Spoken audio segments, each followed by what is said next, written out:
Welcome into the Climbcast. I'm Anna Witte from the base camp. We spoke with local product Jaida McGrew about her journey to sign her first professional contract. Plus, we spoke with head coach Philip Poole about the team's current success. Joined by Ascent for Jaida McGrew. Jaida, you're on a USL Academy contract. How did this opportunity come about for you to sign with the Ascent?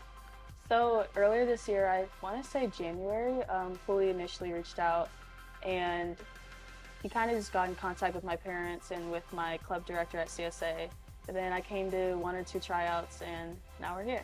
Now you're here. You're 17 years old.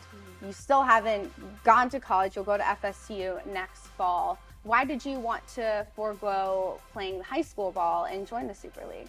I feel like being committed to FSU specifically, they're a really good program, and being in high school soccer, I don't know if it really would have prepared me the way that I need to be prepared, because just like the training environments here are just so, you just get challenged every day, and it's just a really good environment to be in if we're talking about the next level. Coach, your team stays undefeated at the top of the table 10 games into the year. What's been the most important thing for your side to stay so consistent? Yeah, we haven't focused on undefeated. It's one game at a time, continually trying to step forward and improve game on game. And sometimes we have and sometimes we haven't. But I think the competitiveness, the consistency has been there. We just concentrate on ourselves game to game and just continue to step forward. One big piece of your team is 14-year-old Stella Spitzer getting her first professional debut.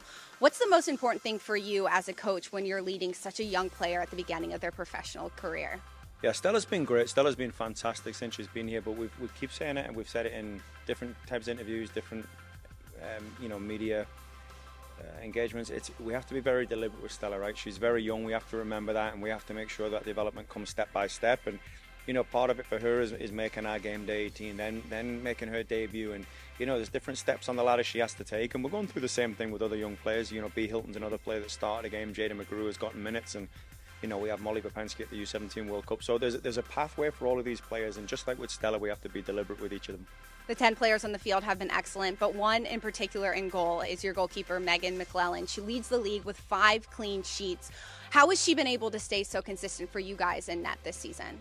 Megan puts the work in Monday through Friday. She's a student. She studies it. She meets a lot with us as coaches, with our goalkeeper coach, Evan Harvey. So she puts the work in Monday through Friday, and she's surrounded by good players, right? I think in terms of the defensive actions of Vicky, Sydney, Jillian recently, Josie, Addie, I think she's been helped with some fantastic defenders around her. But Megan puts the work in, no question, Monday through Friday.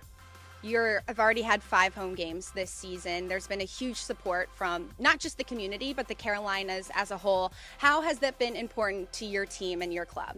It's been great. I think you go back to the opening night against DC and you see how this place feels when it's packed, and it was rocking. And I think we've had a pretty consistent turnout since then. So our fans are massive. We played some of our better games at home. We can't wait to get back here on Saturday against Spokane.